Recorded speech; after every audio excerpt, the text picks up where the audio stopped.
कर दिनाचा वत्सल भक्त करुणाकर दिनाचा वत्सल उभा श्री विठ्ठल विटेवरी मना जाय तेथे मना जाय तेथे मना जाय तेथे पंढरीये पुरतील काम निवारे लगुंती आहे ती विश्रांती संत संगे मना जाय तेथे मना जाय तेथे मना जाय तेथे पंढरीये आषाढी कार्तिकी सोहळा आनंद मिळाला से वृंद वैष्णवांचा मना जाय तेथे मना जाय तेथे मना जाय तेथे पंढरीये एका जनार्दनी आनंदी आनंद एका जनार्दनी आनंदी आनंद तेणे परमानंद डुल्ल तसे मना जाय तेथे मना जाय तेथे मना जाय तेथे पंढरीये विठ्ठल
सद्गुरु निर्गुणा पार नाही तव गुणा बसोनी माझी रसना हरिगुणा वर्णवी हरिगुण विशाळ पावन वदवी तू कृपा करून मी मूढमती दीन म्हणून किव भाकितसे तुमचा प्रसाद झाली अपूर्ण हरिगुण वर्णिन मी जाण एका वंदितसे चरण सद्गुरूंचे आदरे स्वये भानु जो भानु आराधिला तयाचे कुळी दीपको दिव्य झाला हरी भक्ती लागोनी तारी समस्ता नमस्कार माझा सद्गुरु एकनाथा आदिनारायण विद्यात्रिनाथ दत्त जनार्दन श्री एकनाथ शरण शरण एकनाथ शरण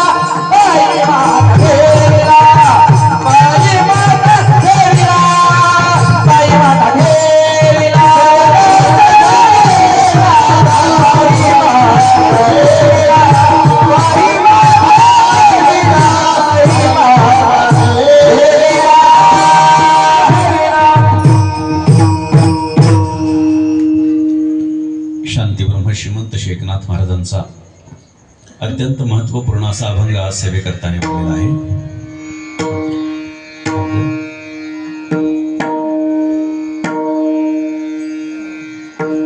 थोडा बेस कमी करू ट्रबल दे आणि गेन दे.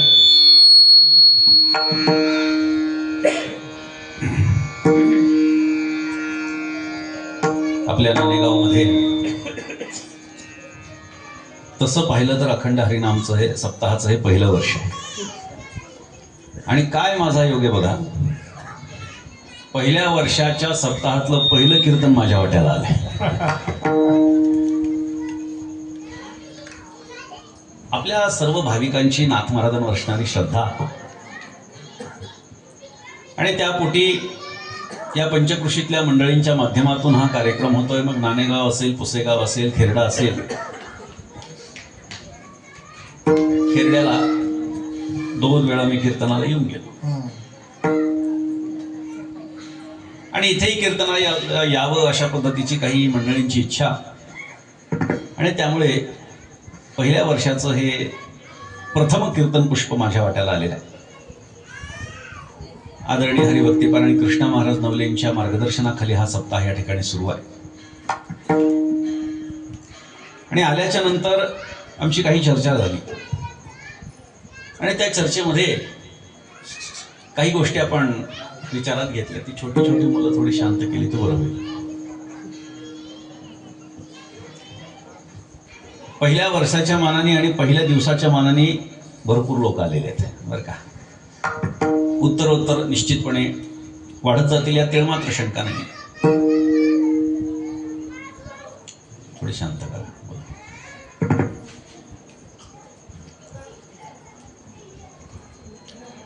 आपला हा एकनाथ महाराजांचा परिसर आहे, त्यामुळे एकनाथ महाराजांची भक्ती अनायासपणे आपल्याला प्राप्त झालेली आहे. आणि मग त्या भक्तीला व्यक्त करण्याची अनेक माध्यमं असतात. मी मागे सुद्धा अनेक ठिकाणी सांगितलंय. मागे सुद्धा जेव्हा आपला मोठे 2 सप्ताह झाले, त्या सप्ताहामध्ये आपल्या ग्रामस्थांचं खूप मोठं योगदान, भाकरी पोळ्यांचं मोठ्या प्रमाणामध्ये आपण केलं.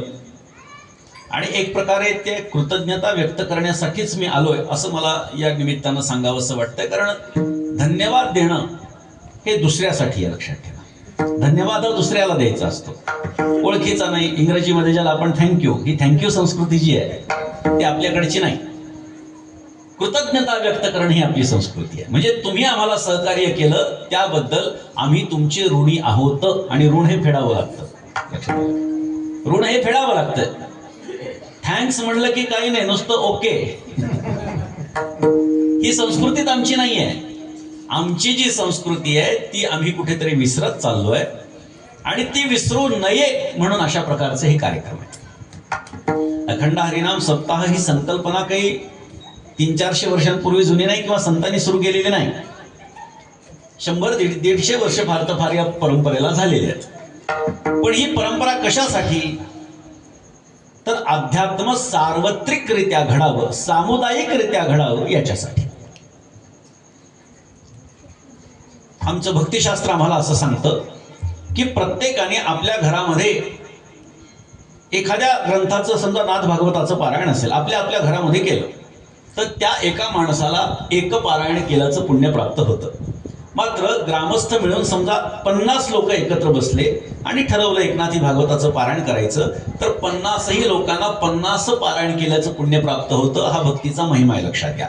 भक्तीच्या माध्यमातून एकत्रित येणं ही संस्कृती आम्हाला रुजवायची आहे. मला खूप छान वाटलं की इथे जेव्हा मी खाली बघितलं आयोजकांमध्ये, तर त्यामध्ये नाणेगाव पण आहे, पुसेगाव पण आहे, खेरडा पण आहे. हे फार मला चांगलं वाटलं. मी येतानाच आता आमच्या शिवाजीराव चौधरी पाटलांना आणि आमच्या प्रशांतजी आवाड यांना सांगत होतो, मंडळीला सांगत होतो की गावं एकत्र येणं, एकमेकांच्या कार्यक्रमासाठी येणं गरजेचं आहे.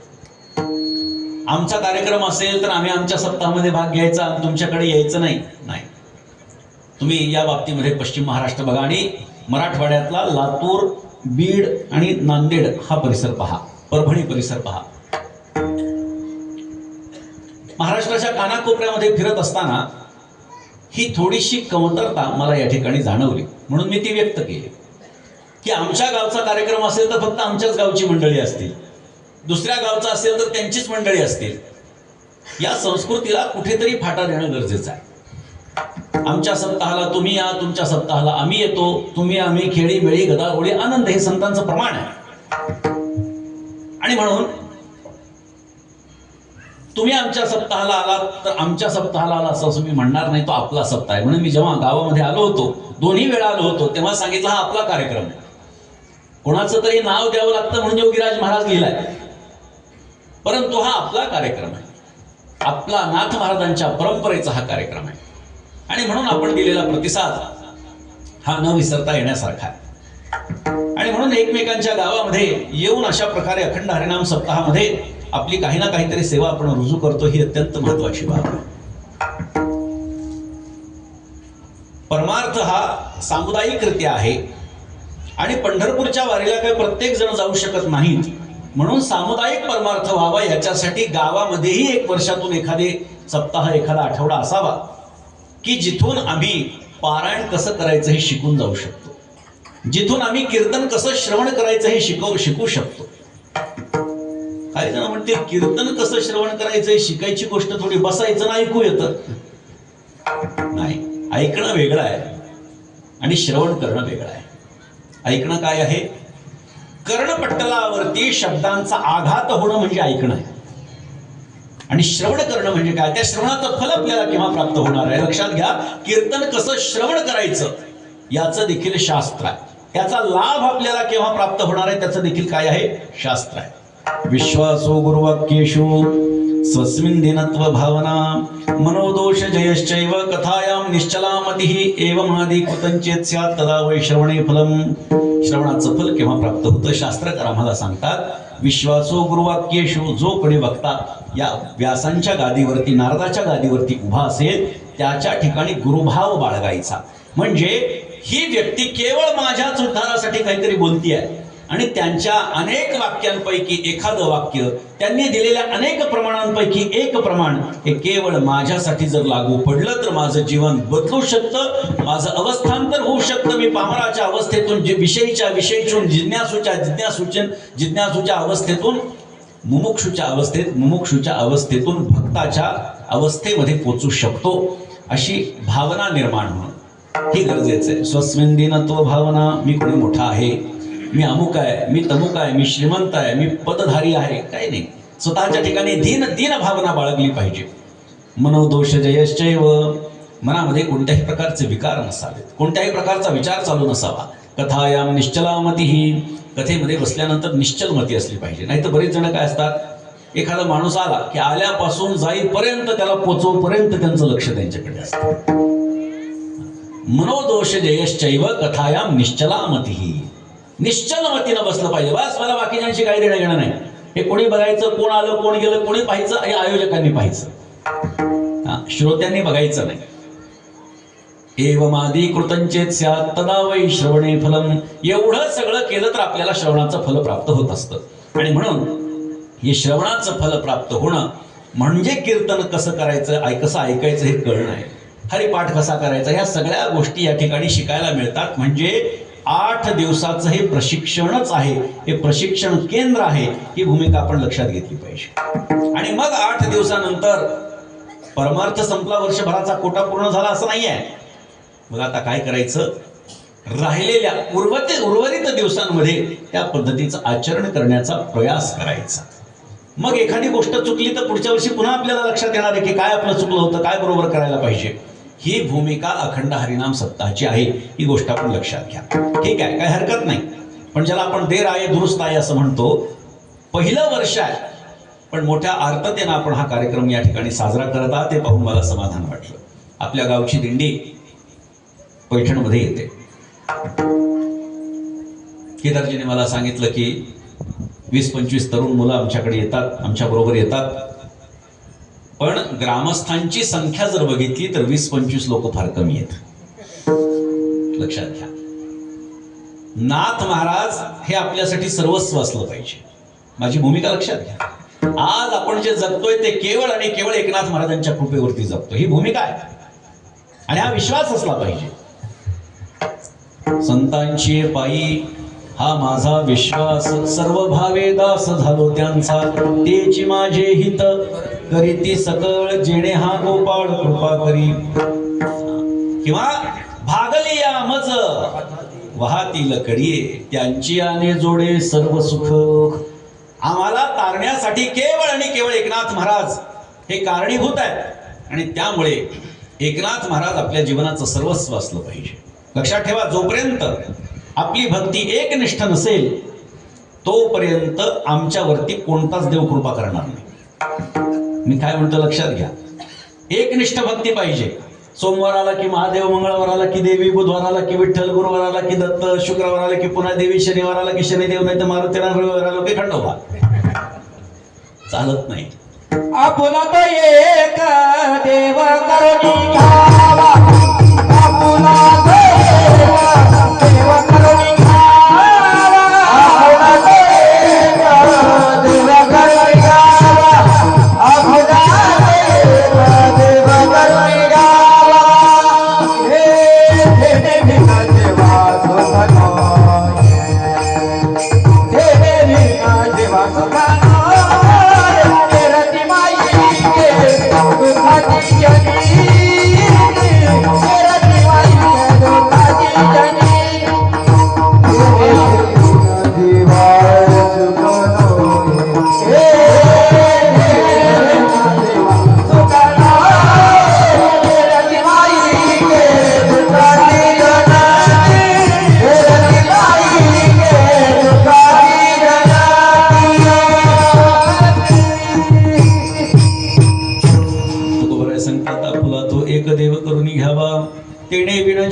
सुख नव्हे येरती माईके दुःखाची जनिती नाही आदी अंती अवसानी.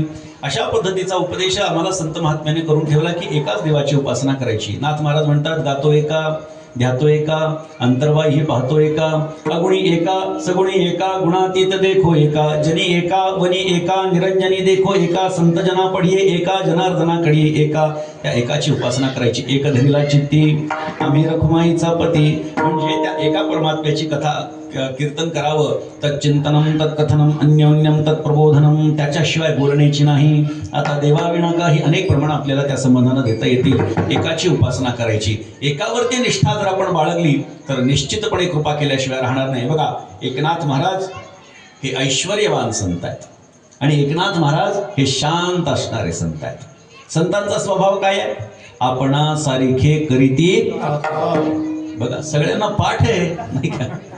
आपणा सारिखे करीती तात्काळ नाही काळ वेळ तया लागे. आता आपणा सारखे म्हणजे काय? एकनाथ महाराज जर ऐश्वर्यवान संत आहेत, एकनाथ महाराज जर का शांत संत आहेत, तर त्यांच्यासारखं आपल्याला करतात म्हणजे काय करणार आहेत? एक तर ऐश्वर्यवान करणार, नाहीतर शांत करणार. आपलं जर भाग्य असेल तर ऐश्वर्यासह शांती आपल्याला प्राप्त होणार, पण कधी? आमचा विश्वास त्यांच्यावरती असेल तेव्हा.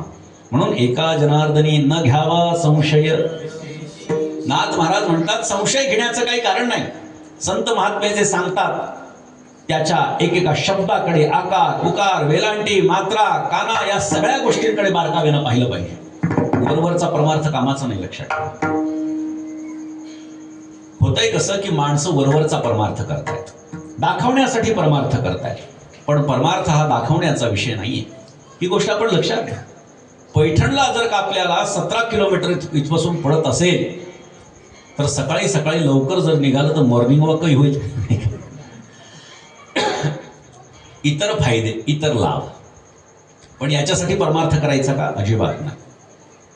आपल्या गावामध्ये जर एवढी मंडळी असतील, जर कीर्तनाला एवढी मंडळी येणार असतील, तर किमान 100 लोक आपल्या गावातून प्रत्येक शुद्ध एकादशीला पैठणला आली पाहिजे. 100 लोक किमान. कारण का? कारण नाथ महाराज आपलेत आणि आपण नाथ महाराजांचे आहेत. ही भूमिका लक्षात घ्या. मी जे बोलतोय, मला अभंगावर किती बोलता येईल किंवा येणार नाही हा माझा विषय आज नाही. आज हा अभंग घेण्याचं तात्पर्य असं आहे की पहिला दिवस आहे आणि पहिल्या दिवशी भगवंताचं वर्णन करणारा अभंग घ्यावा म्हणून हा अभंग घेतलेला. नाथ महाराजांचाच अभंग आहे, पण हा अभंग घेण्याचं तात्पर्य प्रथम दिवस आहे आणि परमात्म्याचं वर्णन करणारा अभंग असावा हा अलिखित नियम वारकरी संप्रदायाचा, म्हणून हा अभंग घेतला. पण मला एक प्रकारे तुमच्याशी संवाद साधायचा आणि म्हणून आपल्या गावामधून किमान 100 लोक हे आले पाहिजेत. बरेच जण म्हणतील आम्हाला टाळ वाजवता येत नाही. काही हरकत नाही, झेंडे घ्या. लक्षात घ्या. काही जण म्हणतील आम्हाला झेंडाही घेता येत नाही. आता हे होत शकत नाही, हे आश्चर्यच.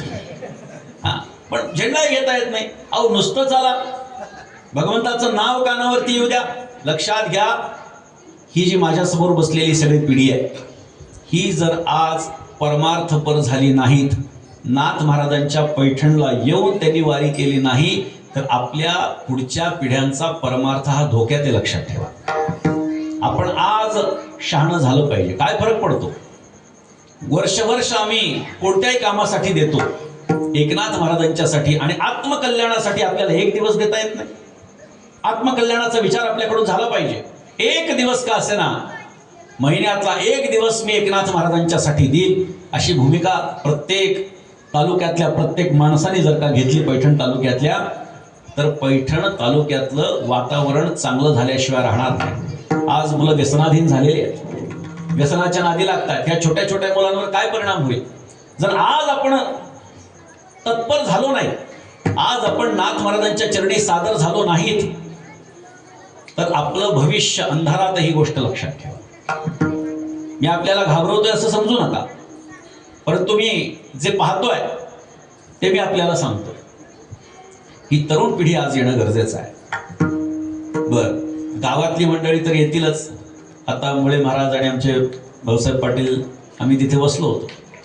त्यांना सांगितलं की तुम्ही सुद्धा दिंडी सुरू केली पाहिजे. वाक्य टाकल्यामुळे महाराजांनी आणि भाऊसाहेबांनी सांगितलं आम्ही याच महिन्यापासून दिंडी सुरू करतो. लक्षात ठेवा.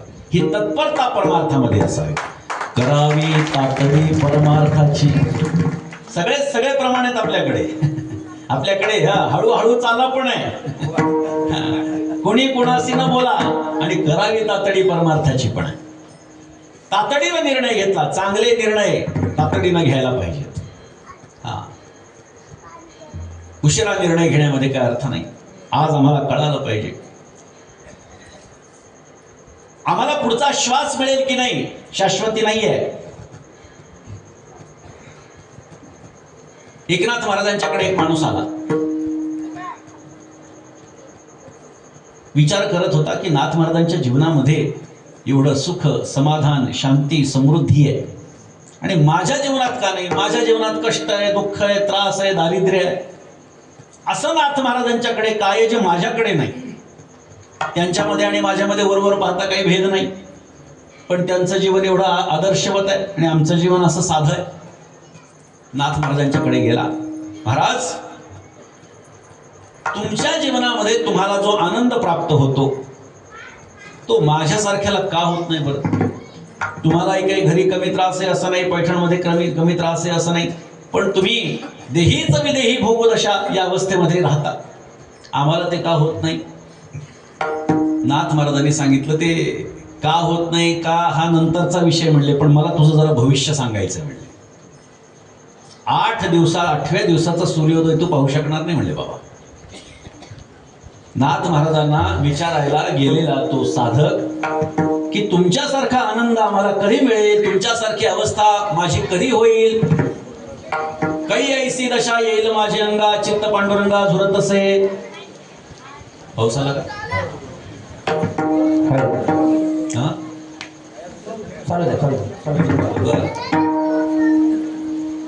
बर. तो घाबरला. 8व्या दिवसाचा सूर्योदय पाहू शकणार नाही. पाणी गळेल मला असं. ठीक आहे, महिला मंडळ शाळेमध्ये बसा तुम्ही. शाळेत बस. पुरुष मंडळ इकडे तुम्ही पाठीमागा. हे द्या पाठीमागा.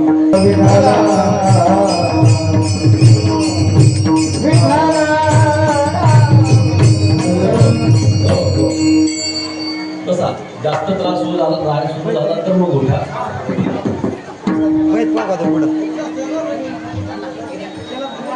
पुरुषांनी इकडे वर या. पुरुषांनी सगळ्यांनी इकडे वर बसा.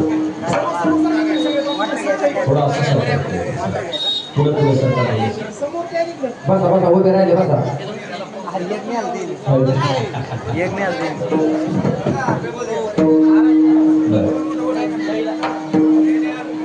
हो ठीक आहे, बसा. फार सुरू झाला तर मग उठ्यानंतर बसा खाली बसा. बस रे बाळा. हॅलो बस. ऐका. नाथ महाराजांनी त्याला भविष्य सांगितलं. 8व्या दिवसाचा सूर्योदय तू पाहू शकणार नाहीस. घाबरला. घरी गेला. घरामध्ये गेल्यानंतर बायकोला शिव्या घालणारा, मारझोड करणारा, मुलांचा लाड न करणारा आज मात्र शांत बसला. बायकोशी शांतपणे बोलू लागला, मुलांचे लाड करू लागला. म्हटला 7 दिवस शिल्लक आहेत, काय करायचं, कशाला भांडायचं, कशाला वाद घालायचा. जमीन भावाची कोरून कोरून आपल्या जागेत घेतली होती. बांध. भावाला बोलवलं, म्हणजे बाबा इथून माझं आहे आणि तिथून तुझं आहे. भावालाही आश्चर्य वाटलं, असं कशामुळे झालं गड्या. त्याच्या मनात एकच भावना, 8व्या दिवसाचा सूर्योदय पाहू शकणार. ज्यांचे देणे घेतले होते व्याजा सकट परत केले. सांगितलं काय, 7 दिवस शिल्लक राहिले, कशाला कोणाशी वाईट वागायचं, चांगलंच वागलं पाहिजे. छान. एक गोष्टी केल्या. 7व्या दिवशी रात्री झोपू लागला, विचार करू लागला, उद्याचा सूर्योदय काय आपल्याला पाहता येणार नाही, काय करायचं, कसं वागलो आपण. बरं वाटलं म्हणले, मनाशी संवाद साधू लागला. बरं वागलो म्हणले आपण. 7 दिवसामध्ये फार समाधान वाटू लागलं. आता उद्याचा सूर्योदय आपण पाहू शकणार नाही असा विचार करत करत बायका मुलांकडे पाहत पाहत तेव्हा त्याला कधी झोप लागली ते कळालं. सूर्योदय झाला आणि यांचे डोळे उघडले. आता याच्या मनामध्ये भूमिका की एकनाथ महाराजांनी सांगितलेलं भविष्य खोटं कसं ठरेल. आपले जरी डोळे उघडले तरी आपण काय मेलेलो आहे, ही त्याची भूमिका. तो आपला पडल्या पडल्याच बघू लागला. बायको इकडं चालली तिकडं चालली, मुलं उठले, काय शाळेत चालले, जे काही त्यांचं काम असेल. बायको विचार करू लागली, उठलेत तर खरे पण जागेवर बसत काय नाही म्हणले, उठत काय नाही म्हणले, डोळे तर उघडले. बायकोनं आवाज दिला, उठा. तो नुसताच बघू लागला, कारण त्याला वाटलं आपण उत्तर दिलेलं हिला कळणार नाही, कारण आपण मेलेलो आहे. उठा म्हणले. तो उठून बसला आणि तो म्हणला, मी जिवंत आहे. तुम्हाला काय धाड भरली म्हणले मरायला, उठा. त्याला आनंद या गोष्टीचा झाला की एकनाथ महाराजांचं भविष्य खोटं ठरलं. तसाच उठला धावत गेला, ओ महाराज, नाथ महाराज, बघा मी जिवंत आहे. ते बघा तो सूर्योदय नाही, बघा मी जिवंत आहे, तुमचं भविष्य खोटं ठरलं. नाथ महाराजांनी सांगितलं हे भविष्य खोटंच ठरणार होतं. असं का खोटं बोललात तुम्ही. नाथ महाराजांनी सांगितलं तुझ्या प्रश्नाचं उत्तर दिलं. काय उत्तर आहे त्यांनी नाथ महाराजांनी विचारलं, 7 दिवसात तू काय केलं मला सांग. त्यांनी सांगितलं, महाराज सगळ्यांशी चांगलं वागलो, बायकोशी चांगलं वागलो, मुलांशी चांगलं वागलो, ज्यांचे पैसे घेतले होते त्यांचे पैसे देऊन टाकले, ज्यांचा भावाचा बांध कोरून घेतला होता त्याचा त्याला देऊन टाकला. कसं वाटलं म्हणले, फार बरं वाटलं, समाधान वाटलं, मनाला फार शांती वाटली म्हणले. नाथ महाराजांनी विचारलं, हे कशामुळे झालं रे बाबा. म्हणले, महाराज 7च दिवस शिल्लक होते, कशाला कोणाशी वाईट वागायचं. नाथ महाराजांनी सांगितलं, तुला तरी मी 7 दिवस सांगितले, पुढचा क्षण आम्हाला दिसेल की नाही, आमच्या मनामध्ये भूमिका आहे, पुढचा क्षण आम्हाला दिसणार नाही, म्हणून कधी कशासाठी कोणाशी वाईट वागायचं ही आमची भूमिका आहे. म्हणून कायम आम्ही पुढचं विचार करून, पुढचा भविष्य पाहून आम्ही आमचं जीवन जगत असतो. ही भूमिका, ही शिकवण आपल्या जीवनामध्ये आपण वठवली पाहिजे. मला सांगा, इथं बसणाऱ्या कोणाला माहिती आपलं मरण कधी आहे. क्षणभंगुर नाही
वारे सावध तोडा माया आशा.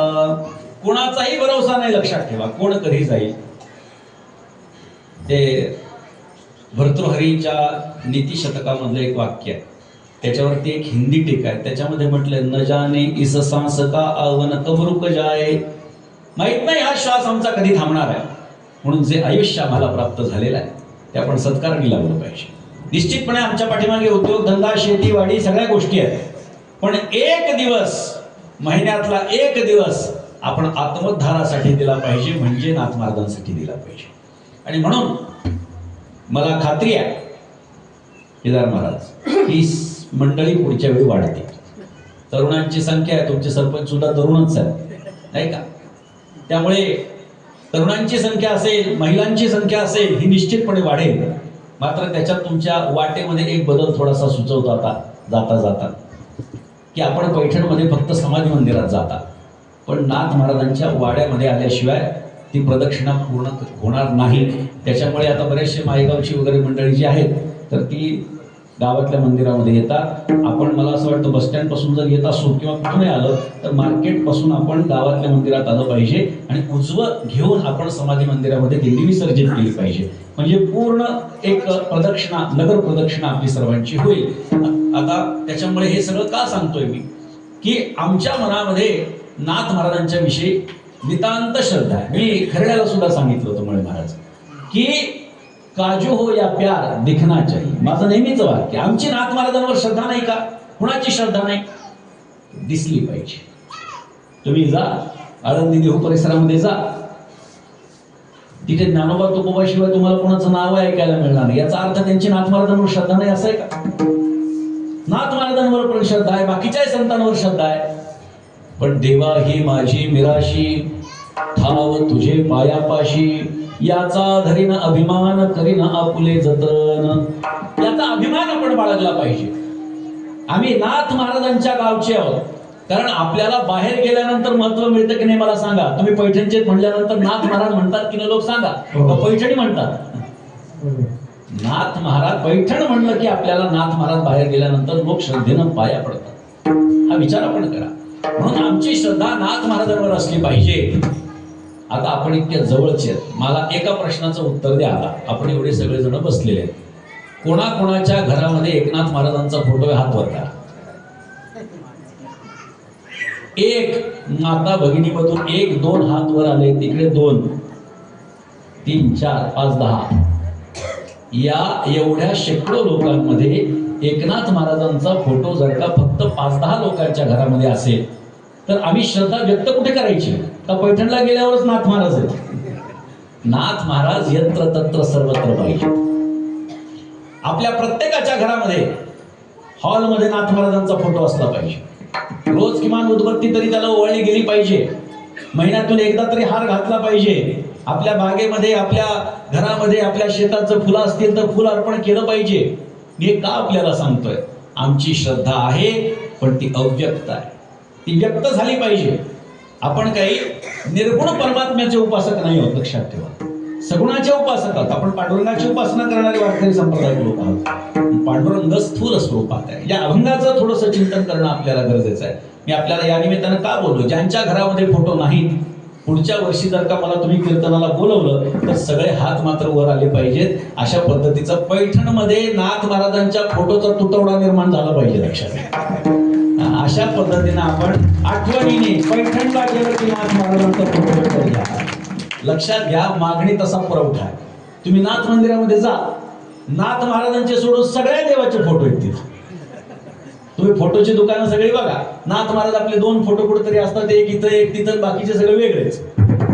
असं झालं पाहिजे की डिमांड वाढली कशी, फोटोची डिमांड वाढली कशी असं वाटलं पाहिजे. आणि सगळीकडे दुकानदाराने नाथ महाराजांचा फोटो लावला. पण आपलं कर्तव्य काय? माझ्या घरामध्ये मी लावला म्हणजे मी थांबलो असं नाही झालं पाहिजे. आपण परिसरामध्ये जाता, आजूबाजूच्या खेड्यामध्ये आपण जाता, आपण आपल्या नातेवाईकांना सांगितलं पाहिजे नाथ महाराजांचा फोटो लावला पाहिजे तुमच्या घरात. तुम्ही त्यांना गिफ्ट द्या. लक्षात घ्या, तुम्ही गिफ्ट द्या आणि त्यांना सांगा तुमच्या हॉलमध्ये लावला पाहिजे. याच्याशिवाय प्रगट भक्ती होणार नाही, ही गोष्ट आपण लक्षात घ्या. म्हणून या अभंगाचं चिंतन जर आपण बघायचं झालं, थोडक्यात आपल्याला चिंतन करायचं आहे. हा अभंग काय सांगतोय? या अभंगामध्ये नाथ महाराजांनी भगवंताचा स्वभाव सांगितलेला. परमात्म्याचा स्वभाव काय आहे? तर परमात्म्याचा स्वभाव असण्यासाठी आधी तो सगुण असला पाहिजे. कारण परमात्म्याची 2 लक्षणं आहेत. एक त्याचं स्वरूप लक्षण आहे आणि दुसरं त्याचं तटस्थ लक्षण आहे. स्वरूप लक्षण म्हणजे काय? शास्त्रकार सांगतात स्वरूपम सत् व्यावर्तकत्वम तत् स्वरूप लक्षणम. म्हणजे समुद्र आणि त्या समुद्रामध्ये उसळणाऱ्या लाटा, त्यापासून निर्माण होणारा फेस, हे फक्त पाणी आहे. हे फक्त पाणी आहे. ते त्या परमात्म्याचं स्वरूप लक्षण आहे. विठ्ठल जळी स्थळी भरला, करिता ठाव नाही उरला, अजम्या दृष्टीने पाहिला विठ्ठलची विठ्ठल चराचरामध्ये तो परमात्मा व्याप्ताही येतो वा इमानी भूतानी जायन्ते येन जातानी जीवंती यत् प्रयत्ते संविशंती तद्वि जिज्ञासा स्वतत ब्रह्मेती. असं त्या ब्रह्माचं स्वरूप आम्हाला शास्त्रकारांनी सांगून ठेवलेलं आहे. असं त्या परमात्म्याचं काय आहे? निर्गुण निराकार स्वरूप आहे. त्याचं तटस्थ लक्षण काय आहे? कदाचिकत्वे सती व्यावर्तकत्वं तटस्थ लक्षण. लक्षणानं लक्षाच्या ठिकाणी काही काळ असणं आणि काही काळ नसणं, हे त्या गोष्टीचं तटस्थ लक्षण आहे. उदाहरण देतो. आता इथून जर का रस्ता असेल आणि इथे गावाचे एक ज्याला आपण म्हणतो पार असतो, प्रत्येक गावाला पार असतो, प्रत्येक गावाला पार असतो आणि त्या पारावरती लोक बसलेले असतात. मग कधी चहा पीत बसलेले असतात, कधी बिड्या फुकत बसलेले असतात, नाही का, कधी पत्ते खेळत बसलेले असतात. काही लोकांना वाटेल त्या लोकांचा काय उपयोग आहे, पत्ता सांगणं हा फार मोठा उपयोग आहे त्यांचा. ते पत्ता मात्र चांगला सांगू शकतात. एक माणूस आला, वेदांतातला दृष्टांत आहे बरं का, छोटासा दृष्टांत. एक माणूस आला आणि त्याने विचारलं, गाव देवदत्ताचा मी मित्र आहे आणि देवदत्त कुठे राहतो. त्याने बोट करून सांगितलं. म्हणजे ते काय तिथे राहतो देवदत्त. आता देवदत्त तिथे राहतो म्हटल्यानंतर त्यांनी त्या माणसाने तिकडे बघितलं, पण तिकडे भरपूर घरं लांब. मग ते म्हणाले तिकडे तर भरपूर घर आहेत, नेमकं देवदत्ताचं घर कोणतं आहे. योगायोगानं त्या देवदत्ताच्या घरावर एक कावळा बसला होता. त्यांनी सांगितलं, काकवत देवदत्त गृहम, ज्या घरावरती कावळा बसलेला आहे ते देवदत्ताचं घर. आता हा निघाला. आता कावळाच्या एका घरावर उठला, दुसऱ्या घरावर जाऊन बसलाय. आता ते देवदत्ताचं घर राहिलं का, तर नाही. याला म्हणतात तटस्थ लक्षण. म्हणजे लक्षणानं लक्षाच्या ठिकाणी काही काळ असणं आणि काही काळ नसणं हे त्याचं तटस्थ लक्षण आहे. उदाहरण देतो, अजून एक उदाहरण देतो. पांडुरंग परमात्मा किती वर्षांपासून उभा आहे पंढरीमध्ये सांगा. युगे झाली 28 किंवा युगे 28 विटेवर उभा. 28 युगांपासून तो परमात्मा विटेवर उभा आहे. हे एक वाक्य जेव्हा आपल्या समोर येतं तेव्हा त्याची दुसरी बाजू आपण बघितली पाहिजे. त्याचा दुसरा अर्थ आपण असा घेतला पाहिजे की 28 युगांच्या आधी तो तिथं नव्हता. बरोबर. 28 युगांपासून तो आहे याचाच दुसरा अर्थ 28 युगांच्या आधी तो नव्हता. पुंडलिकाची भेटी परब्रह्म आले का, म्हणजे तो परमात्मा कधी पंढरीत आहे आणि कधी नाही. बर, कधी नाही, कधी नव्हता. 500 वर्षांपूर्वी, इसवी सन 1508 ते 1511 या कालखंडामध्ये तो नव्हता. कुठे गेला, हम्पीला गेला. हम्पी म्हणजे कुठे, 50 रुपयावरती दगडी रथाचं जे चित्र आहे त्याला विठ्ठल टेम्पल म्हणतात. त्या विठ्ठल टेम्पल मधून आपल्या भानुदास महाराजांनी, एकनाथ महाराजांच्या पणजोबांनी त्या पांडुरंगाला हम्पीवरून पंढरपुरामध्ये आणलं. म्हणून आज आपल्याला पंढरीची वारी करता येते. लक्षात ठेवा, अशा भानुदास महाराजांनी हे मोठं काम केलेलं आहे. तो तिथे नव्हता काही काळ, तो पुन्हा आला. त्यानंतर महाराष्ट्राच्या बाहेर पांडुरंग परमात्मा गेला नाही. तटस्थ लक्षण आहे. मग हे तटस्थ लक्षण आणि हे स्वरूप लक्षण या अभंगामध्ये कोणत्या प्रकारच्या परमात्म्याचं वर्णन आहे. परमात्मा जेव्हा निर्गुण निराकार स्वरूपामध्ये असतो तेव्हा ना त्याला कुठली आवड असते ना त्याला कोणता स्वभाव असतो. मात्र तोच परमात्मा जेव्हा सगुण रूप धारण करतो तेव्हा मात्र त्याला काहीतरी आवड किंवा स्वभाव असू शकतो. मग त्याचा काय स्वभाव असू शकतो. ऐका, परमात्म्याचं वर्णन काय केलंय. चतुरा तू शिरोमणी. तो परमात्मा चतुर आहे, चतुरांमध्ये सर्वश्रेष्ठ आहे. तो जेव्हा मारुतीरायांचं रूप घेतो तेव्हा काय म्हटलं जातं, बुद्धिमतां वरिष्ठम. म्हणजे प्रत्येकाचं काही ना काहीतरी उपाधी आपल्याला सांगितल्या गेलेल्या. त्यामुळे परमात्म्याचं जे स्थूल रूप आहे म्हणजे तो परमात्मा जेव्हा प्रगट स्वरूपामध्ये आला तेव्हाच त्याला काहीतरी आवड निवड असू शकते. ती आवड व्यक्त केली अभंगाच्या पहिल्या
अंतरंग परमात्म्याचा स्वभाव एकनाथ महाराजांनी सांगितला. तो भक्तांवरती करुणा करणारा आहे आणि दीनांवरती वात्सल्य दाखवणार आहे.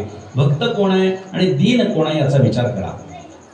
स्वार्थासाठी जो उपासना करतो तो दीन आहे आणि परमात्म्याच्या साठीच जो उपासना करतो तो भक्त आहे. असं भक्ताचं लक्षण आपल्याला पाहता येतं. भक्त कोण आहे तर जो भक्ती करतो तो भक्त आहे. आता भक्तीचं स्वरूप सुद्धा थोडंसं व्यापक आहे. भक्ती म्हणजे काय? देवळात जाऊन दर्शन घेणं म्हणजे भक्ती नाही आहे. भक्तीची अनेक लक्षणं सांगितलेली आहेत.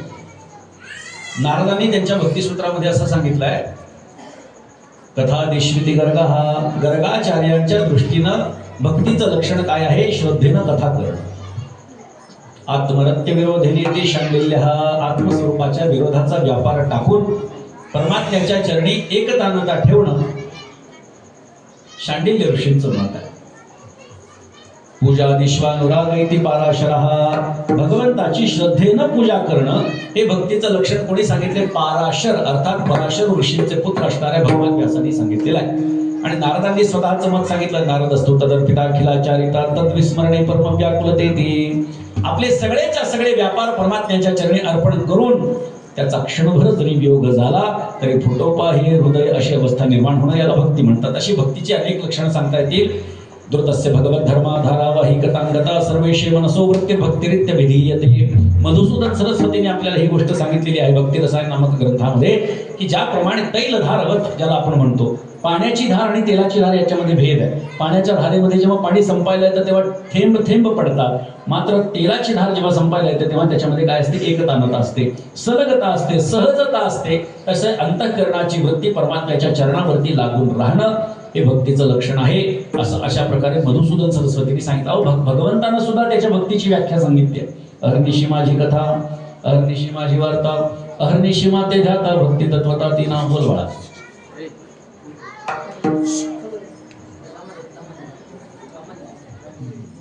ठीक आहे, ठीक आहे, जाऊ दे.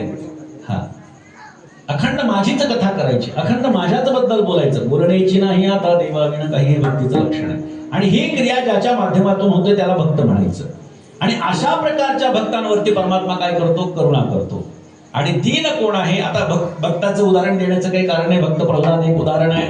नंतर ती झाडावरून फिरणारी खारुताई एक त्याचं उदाहरण आहे. आपल्याला उदाहरण द्यायला तर वेळ नाही. पण दीन कोण आहे तर स्वतःसाठीच उपासना करतो.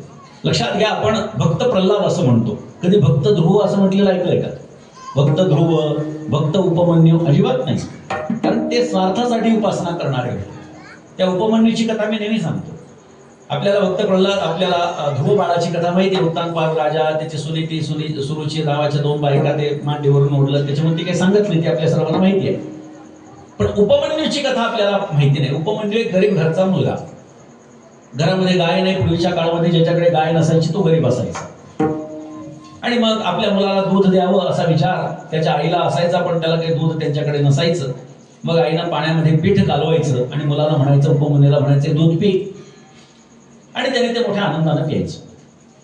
एक दिवस कोजागिरी पौर्णिमा आली किंवा काही सणवार उत्सव असेल आणि मित्राकडे जाण्याचा योग आला आणि मित्रांनी त्याला खरं दूध पाजलं, पेल्यामध्ये दिलं.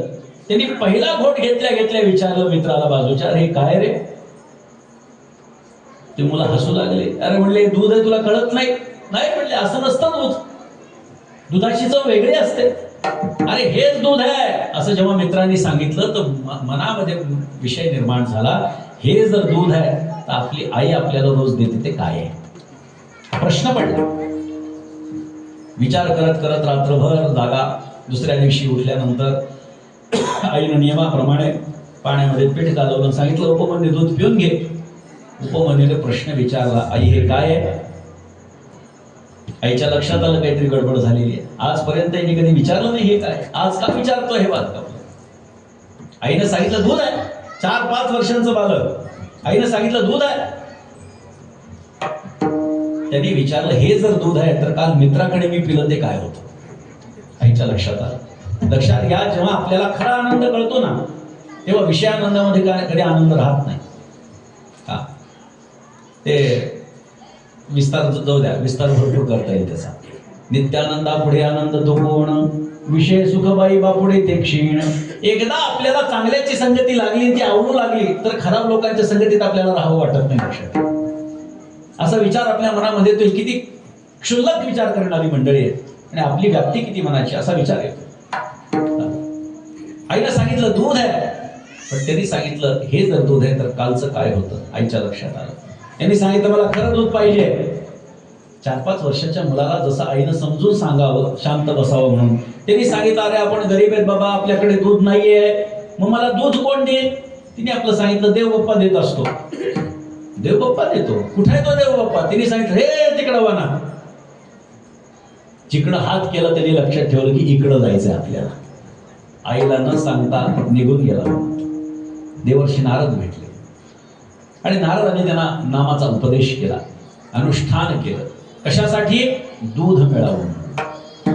परमात्मा प्रकट झाले. चतुर्भुज रूपातला परमात्मा प्रकट झाला आणि परमात्म्यानं सांगितलं डोळे उघड उपमन्यू मी आलोय. त्यांनी डोळे उघडले आणि विचारलं तू कोण. तिने सांगितलं ओळखलं नाही. मीच देव आहे. अच्छा म्हणजे तू दूध देणार आहेस मला. हो मीच देणार आहे. काय पाहिजे तू सांग. एवढी घनघोर तू तपश्चर्या केली आहेस की तुला पाहिजे ते मी द्यायला तयार आहे. छोट्याशा 4-5 वर्षाच्या त्या बालकानं भगवंताला सांगितलं मला 1 पेला दूध पाहिजे. देव हसू लागला. अरे म्हणले बाळा तू भक्ती एवढी केली आहेस की 1 पेला नाही, ज्या क्षीरसागरामध्ये मी शेषशाहीवरती अखंड पोहोडलेलो असतो त्या क्षीराच्या सागराचा मालक तुला करून टाकतो.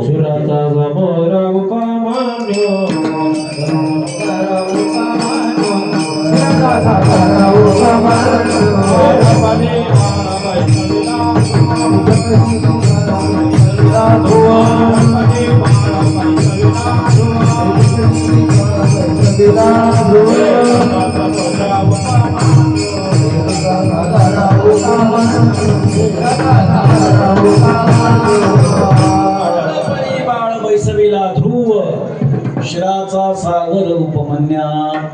क्षीराचा सागराचा मालक त्याला करून टाकलं. याला म्हणतात दिनाचा वत्सल. दूध पाहिजे होतं, दुधाचा सागर देऊन टाकला. परमात्म्याचा हा स्वभाव आहे. तुम्ही त्याच्यावरती श्रद्धा व्यक्त करा. त्याच्यावरती श्रद्धा म्हणजेच नाथ महाराजांवर आहे. कारण नाथ महाराज भानुदासा चेंबुळी महाविष्णूचा अवतार, एकनाथ महाराज महाविष्णूचे अवतार आहे आणि त्यामुळे परमात्म्यावरती श्रद्धा म्हणजे नाथ महाराजांवरती श्रद्धा आहे. म्हणून भक्त करुणाकर, दिनाचा वत्सल, भक्तावरती करुणा करणारा आणि दिनांवरती वात्सल्य दाखवणारा तो परमात्मा कुठे आहे. उभा श्री विठ्ठल विटेवरी. विटेवरती तो उभा आहे. आता विटेवरती तर अनेक गावामध्ये उभा आहे, पण स्वतःच्या मनाला नाथ महाराजांनी उपदेश केला. मना जाये तेथे, मना जाये तेथे, मना जाये तेथे पंढरी. 3-3दा सांगितलंय बरं का. मी नेहमी सांगतो की एकच गोष्ट दोनदा सांगणं हेच व्याकरणाच्या दृष्टीनं चुकीचं समजलं जातं आणि इथे नाथ महाराज तर एक गोष्ट 3-3दा म्हणतात. बरं तीच रे पुढे निळोबरांनी ओढलेली आहे. पूर्ण केला मनोरथ, घराले केला निळा पावन. कशासाठी या गोष्टी. एकच गोष्ट 3-3दा कशासाठी. त्या गोष्टीचं महत्व प्रतिपादन करण्यासाठी एकच गोष्ट वारंवार सांगितली जाते. कधी कधी दोनदा बोलतात संत. संत संग दे आणि प्रवाही घालू नको. प्रेम सुख दे प्रेमाविना नाही समाधान. भरपूर प्रमाण आपल्याला देता येते.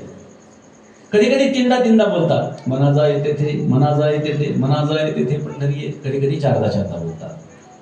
भगवत पूज्यपाद श्रीमदाद्य जगद्गुरु शंकराचार्य गुरु अष्टक नावाच्या एक अष्टकामध्ये सांगतात. शरीरम स्वरूपम तथा वाकलत्रम यशश्चारुचित्रम धनम मेरुतुल्यम मनश्चैन लग्नम गुरुवरंध्रिपत्वे ततः किम. आचार्यांनी सांगितलं तुमचं शरीर चांगलं आहे. शरीरम स्वरूपम, तुमचं शरीर चांगलं आहे. तथा वाकलत्रम, तुमचे नातेवाईक पण चांगले आहेत. यशश्चारुचित्रम, तुमचं यश 4 दिशेला पसरलेलं आहे. धनम मेरुतुल्यम, मेरू पर्वतासारखं तुमच्याकडे धन आहे. पण तुमचं लक्ष जर का सद्गुरूंच्या चरणावरती नसेल, त्यात काय ततक्यम ह्या शब्दाचा अर्थ मराठीमध्ये त्यात काय असा होतो. म्हणजे एखादा आपल्याला सांगतो ना आपण त्यात काय, हे त्यात काय ततक्यम 4-4दा सांगतात. म्हणजे तुमचं रूप सुंदर आहे, तुम्ही दिसायला सुंदर आहे, पण सद्गुरूंच्या चरणावरती तुमची निष्ठा नसेल काय उपयोग आहे. तुमचे नातेवाईक चांगले असतील पण सद्गुरूंच्या चरणावरची तुमची निष्ठा नसेल काय उपयोग आहे. तुमचं यश चारी दिशेला पसरलेलं असेल, सद्गुरूंवरती निष्ठा नसेल, काय उपयोग आहे? मेरू पर्वताप्रमाणे तुमच्याकडे धन असेल पण सद्गुरूंवरती निष्ठा नसेल तर काय उपयोग आहे? अर्थात पहिल्या चरणामध्ये ही सांगितलेली गोष्ट शेवटच्या चरणामध्ये एकदम उलटी सांगितली आहे. तुमचं रूपही चांगलं नाही, तुमचे नातेवाईकही चांगले नाहीत, तुमच्याकडे धनही नाही, तुमच्याकडे यशही नाही, तरी सुद्धा तुमचं मन जर का सद्गुरूंच्या चरणावरती लागत नसेल ततकिम ततकिम ततकिम ततकिम. ही गोष्ट कशासाठी सांगितली आचार्यांनी? सद्गुरूवरती निष्ठा हा विषय मांडायचा होता म्हणून 4 वेळा सांगितले. तसं मनाजा येते थे, मनाजा येते थे, मनाजा येते थे पंढरी. 3-3दा सांगितलं मनाला की तू पंढरपूरला जा. मनालाच का सांगितलं? स्वतःच्या मनाला का सांगितलं? संत महात्मे तर दुसऱ्यांना उपदेश करत असतात, पण ते हा अभंग वेगळा यासाठी आहे की नाथ महाराज स्वतःच्याच मनाला उपदेश करतात. कारण मन चंचल बहुत चंचल चपल जाता येता न लगे वेळ. किंवा अर्जुन देवाला म्हणतोय चंचलम ही मन कृष्ण परमाती बलवत दृढम. हे देवा, मन फार चंचल आहे, त्याला आवरता येत नाही. ही भूमिका मना तू अधीर अधीर बहुपातकी पामर नरासी स्थिर क्षणभरी निश्चय. क्षणभर सुद्धा हे मन स्थिर राहू शकत नाही. 10 चंचल गोष्टींपैकी मनाचा क्रमांक दुसरा लागतो. एका सुभाषितकारानं फार सुंदर वर्णन केलंय. मा मनो मधुपो मेघो मद्यप्यो मर्कटो मरुत मक्षिका मत्कुणो मत्स्यो मकारा दश चंचलः. म पासून सुरू होणारी 10 चंचल गोष्टी सांगितल्यात. मा म्हणजे लक्ष्मी, मनो म्हणजे मन, मधुपो म्हणजे मधुमक्षिका, मेघो म्हणजे ढग, मद्यप्यो म्हणजे आपल्या ओळखीचा प्राणी आत्ता जो आला होता बरं का, मद्यप्यो, मर्कटो माकड. मला कधी कधी मस्की महाराज असं वाटतं की कशासाठी मर्कटो नंतर मद्यप्यो नंतर मर्कटो म्हणलं असेल. हा, जो मद्यपोय तो मर्कटो आहेच आहे, त्यामुळे स्वतंत्र सांगण्याची खरं तर गरज नव्हती, पण ठीक आहे. मद्यप्यो मर्कटो, मरुत म्हणजे वारा, मक्षिका म्हणजे माशी, मत्कुणो म्हणजे ढेकूण, मत्स्यो म्हणजे मासा, मकारा दश चंचलः असे 10 चंचल मकार सांगितलेले आहेत. त्यापैकी दुसरा क्रमांक मनाचा लागतो. म्हणून मनाला स्थिर करण्याच्यासाठी म्हणून नाथ महाराजांनी स्वतःच्या मनाला 3-3दा उपदेश केला. मनाजा येते थे, मनाजा येते थे, मनाजा येते थे पंढरी. आपण पंढरीत कशाला जायचं? नाथ महाराज सांगतात पुरतील काम निवारेल गुंती आहे ती विश्रांती संत संगे. पंढरपूरला गेल्यानंतर निवतील काम. हा, पुरतील काम, आमचे सगळे काम, आमच्या कामना तिथे गेल्यानंतर पूर्ण होणार आहेत. पुरतील काम निवारेल गुंती, आमच्या जीवनामध्ये जी गुंतागुंत झालेली आहे ती दूर करण्याची ताकद त्या परमात्म्याच्या चरणापाशी आहे. ती विश्रांती संत संगी, आणि संतांच्या चरणापाशी बसल्यानंतर आम्हाला विश्रांती प्राप्त होणार आहे. मग विचारलं तिथे जाण्यासाठी काही मुहूर्त आहे का? हो, आषाढी कार्तिकी सोहळा आनंद मिळाला से वृंद वैष्णवांचा. वैष्णवांचा वृंद त्या ठिकाणी मिळालेला आहे. कधी? आषाढी आणि कार्तिकीला. आषाढी आणि कार्तिकीला पंढरपुरामध्ये मोठा समाज जमत असतो. मिळाला असे वृंद वैष्णवांचा, मना जाये तेथे, मना जाये तेथे, मना जाये तेथे पंढरी. एका जनार्दनी आनंदी आनंद, तेने परमानंद डुलत असे. नाथ महाराज म्हणतात त्या ठिकाणी आनंदच आनंद आहे. नाही या आनंदाशी जोडा, हा सांगता गोष्टी लागती गोडा. किंवा अनेक आनंद तेथीचा मुकया शिवाच्या, बहिरी ऐकती कानेरी, आंधळ्यासी डोळे, पांगुळासी पाय, तुका म्हणे वृद्ध होती तरणेरी. अशा पद्धतीचा विचार नाथ महाराजांनी त्या ठिकाणी मांडलेला आहे. आणि तिथे काय आहे? तेने परमानंद डुलत असे. आनंदी आनंद म्हणजे ज्याप्रमाणे तुकोबाराय बोलतात आनंदाचे डोही आनंद तरंग, आनंदाची अंग आनंदाचे. ही जी तुकोबारायांची भाषा आहे तीच भाषा नाथ महाराजांनी आधी सांगितली. एका जनार्दनी आनंदी आनंद. आनंद काय आहे? आनंद काय सांगतो आणि आपली सेवेला पूर्णविराम देतो. आनंद ऐका. एखादा माणूस आमच्याकडे आला, मोठा माणूस आला, आपण काय म्हणतो? वा वा वा, तुम्ही आमच्याकडे आला, आम्हाला फार आनंद वाटला. नाही, अशा क्षुल्लक माणसाच्या कुणाच्या येण्यानं आपण जर का आनंद ह्या मोठ्या शब्दाला वापरत असो तर आपण आनंद ह्या शब्दाचा अपमान करतोय. आनंदाची व्याप्ती आपल्याला माहिती नाही. आपण उगाच कोणाला म्हणतो वा आनंद झाला. नाही, आनंद बरं वाटलं, समाधान वाटलं, हे ठीक आहे. आनंद म्हणजे काय? ऐका, म्हणजे तुम्हाला लक्षात येईल मी जे बोलतो ते चूक नाहीये. आनंद म्हणजे काय? तैत्तरीय उपनिषद आपल्याला सांगतं. युवास्यात् साधु युवाध्यायकः असिष्ठो दृढिष्ठो बलिष्ठः तस्य यं पृथ्वी सर्व वित्तस्य पूर्णस्यात् एको मानुषानंदः. एक माणसाचा आनंद काय आहे हे सांगत असताना श्रुती माता आपल्याला सांगते एखादा युवक आहे, युवास्यात् साधु, साधु वृत्तीचा आहे, युवाध्यायकः अध्ययनामध्ये रत आहे, असिष्ठो आशा संपन्न आहे, दृढिष्ठो साधनावरती दृढ आहे, बलिष्ठ ते साधन पूर्ण करण्याची ताकद त्याच्या ठिकाणी आहे, बळ त्याच्या ठिकाणी आहे. तस्येयं पृथ्वी सर्व वित्तस्य पूर्णस्यात्. धनधान्यानं युक्त असणारी पृथ्वी जर का त्याच्या मालकीची झाली तर त्याच्या मनामध्ये निर्माण होणाऱ्या भावनेला एक माणसाचा आनंद म्हणतात. आता लक्षात आलं आनंद कशाला म्हणतात? एवढं सगळं घडलं तर आनंद. आता एक संत या आनंदाबद्दल कधी बोलत नाहीत. संत जे बोलतात ते ब्रह्मानंदाबद्दल बोलतात. म्हणून ब्रह्मानंद काय आहे ऐका. श्रुती मातेने आता पटील सांगायला सुरुवात केली. 100 माणसाचे आनंद एकत्रित केल्यानंतर एक मनुष्य गंधर्वाचा आनंद होतो. असे 100 मनुष्य गंधर्वाचे आनंद एकत्रित केल्यानंतर एक देवगंधर्व होतो, देवगंधर्वाचा आनंद होतो. असे 100 देवगंधर्वाचे आनंद एकत्रित झाले की एक कर्मदेवाचा आनंद होतो. असे 100 कर्मदेवाचे आनंद एकत्रित झाले एक अजानज देवाचा आनंद होतो. असे 100 अजानज देवाचे आनंद एकत्रित झाले एक पितृगणाचा आनंद होतो. असे 100 पितृगणाचे आनंद एकत्रित झाले की एक देवाचा आनंद होतो. असे 100 देवाचे आनंद एकत्रित झाले एक इंद्रदेवाचा आनंद होतो. असे 100 इंद्रदेवाचे आनंद एकत्रित झाले एक बृहस्पतीचा आनंद होतो. असे 100 बृहस्पतीचा आनंद एकत्रित झाले एक ब्रह्मदेवाचा आनंद होतो. आणि असे 100 ब्रह्मदेवाचे आनंद एकत्रित झाले तर एक ब्रह्मानंद होतो. विठोबा